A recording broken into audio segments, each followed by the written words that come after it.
that maybe I'm not an American citizen, and some people said, he has a forged birth certificate. Well, first of all, it's true, I'm not an American. I mean, I was not born in Hawaii. I wasn't born in the United States of America. I come from Kenya. And so I think people saw my election as proof, as testimony that Barack has led by example. When we took our trip to Africa and visited his home country in Kenya, we took a public HIV test. Question, President-elect Obama's birthplace over in Kenya, is that going to be a national spot to go visit where he was born? It's already an attraction. Okay. His paternal grandmother is still alive, and but his birthplace, they'll put up a marker there? It will depend on the government. It's already well known. Okay. Yeah. Well, listen, sir, thank you very much for the time. We just wanted to check in, given the proceedings that have occurred. One of the, as you say, a great historical moment. And thank you, Your Excellency, for your time. Well, thank you so very much, guys, for your excitement and for congratulating us. Absolutely. Well, thank you very much. You have a nice day. Thank you. Bye-bye. Okay, bye-bye. Like he basically admitted that President-elect Obama was born there. Yes, he did. That's what I was asking him. Remember the controversy about... I do, about Hawaii and whether he naturalized or not, or what happened. I mean, that's a fact. No, you're going to have to replay it, because I didn't... I asked him if there's going to be a marker for where he was the fact born, that he was born there. And I said President-elect, not to confuse with his dad, and he said, absolutely, there's already plans. Right, so there you go. So that means we're going to have to remove his, we're going to have he to... admitted his excellency. We're going to have to undo it. I'm not going to argue with his excellency. If he I says, wouldn't. If he says It's President-elect disrespectful. Obama was born in Kenya, he was born in Kenya. It's disrespectful to argue. Well, there have been about 17 cases nationwide over Barack Obama's birth certificate. Now, a birth certificate costs between $10 and $15 to get a copy of it. So for less than $400, Barack Obama could have made 17 copies of his original birth certificate and had them sent to each of these courts by express mail. Instead, this highly educated man has spent to date $800,000 on legal fees to prevent his birth certificate from becoming public. Now, do you think Barack Obama might have something to hide?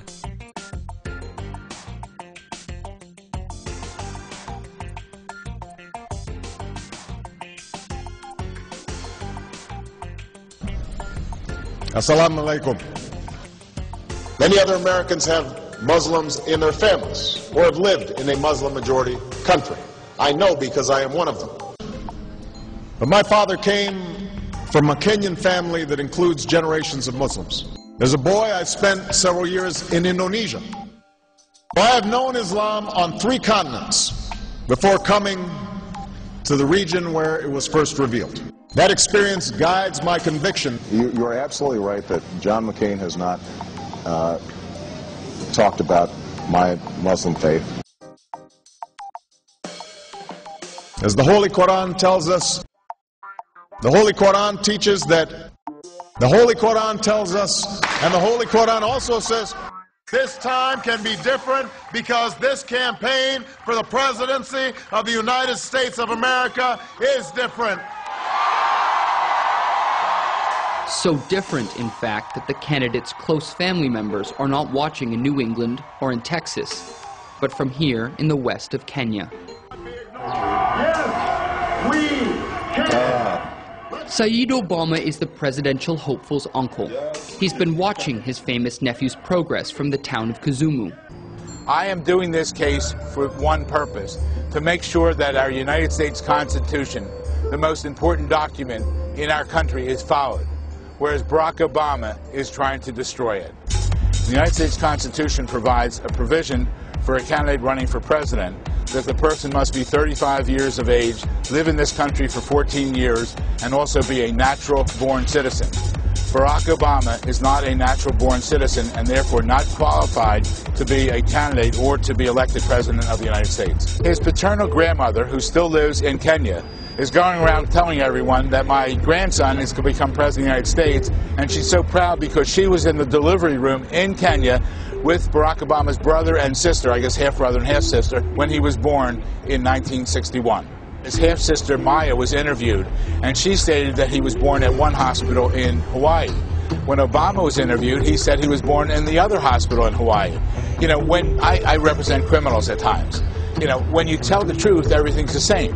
When you lie, you're all over the board. And I think those statements indicate that he really was not born here in the United States. It really doesn't matter if he was born in Hawaii or not. Because if he was born here as a natural-born citizen, he lost his citizenship.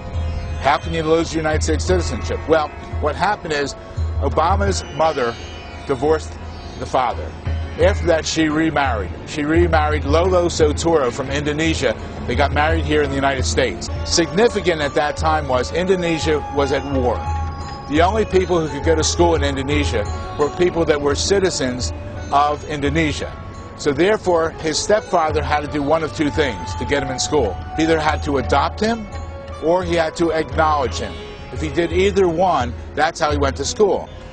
We have the school record indicating his name is Barry Soturo, his nationality is Indonesia, and his religion is Islam. That's how he went to school there. Indonesia at that time did not provide for dual citizenships, so he was now a citizen of Indonesia. The only thing he could have done at that time when he came back, he could have gone through immigration to come back to the United States. We don't believe he did that. If he did do that, then he would be a naturalized citizen at that point, not natural-born. Therefore, a naturalized citizen is not natural-born, cannot be President of the United States. Obama is not producing these documents, and if he's not producing them, it means he's a total fraud, he's a phony, and really he should be arrested and tried and deported.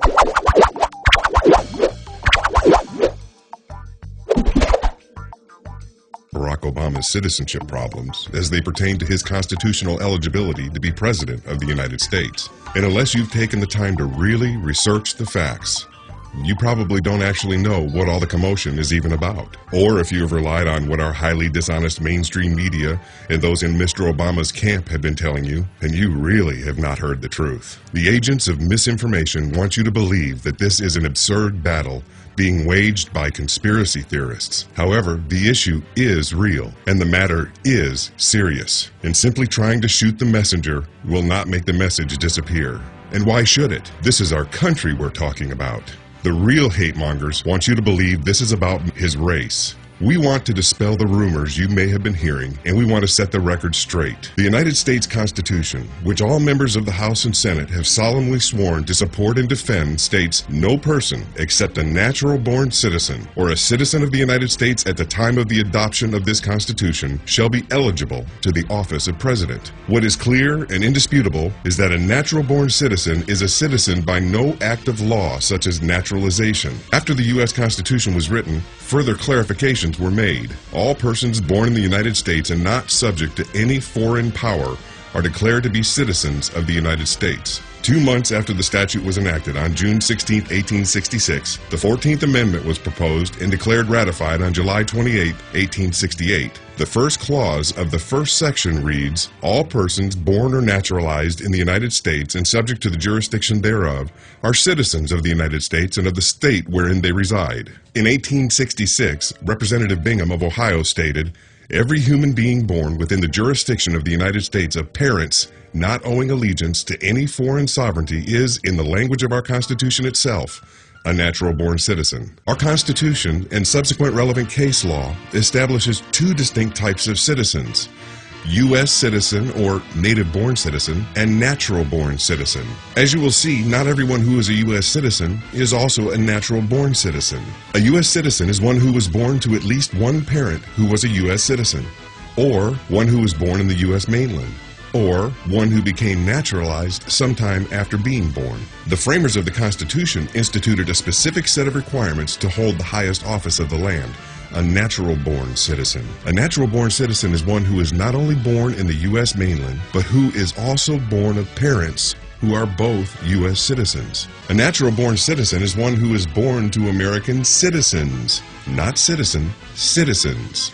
But why does this matter? Barack Obama's father was not an American citizen. He was Kenyan, and at the time of his birth, because of his father's nationality, Barack Obama was subject to the laws of Britain. But Kenya was a British colony, still part of the United Kingdom's dwindling empire. As a Kenyan native, Barack Obama Sr. was a British subject whose citizenship status was governed by the British Nationality Act of 1948. That same act governed the status of Obama Sr.'s children. As you are likely aware, there are numerous active lawsuits challenging Mr. Obama's eligibility. Those that are asking that the long vault version of his birth certificate be produced for verification are rightfully lodged, since part of the natural-born qualification is birth on U.S. soil. Barack Obama has fought mightily and expensively to prevent having to reveal that document. However, Mr. Obama himself states that he cannot possibly hold the office of President of these United States legally. It is time for we the people to demand that our elected officials support and defend our Constitution as they solemnly swore to do.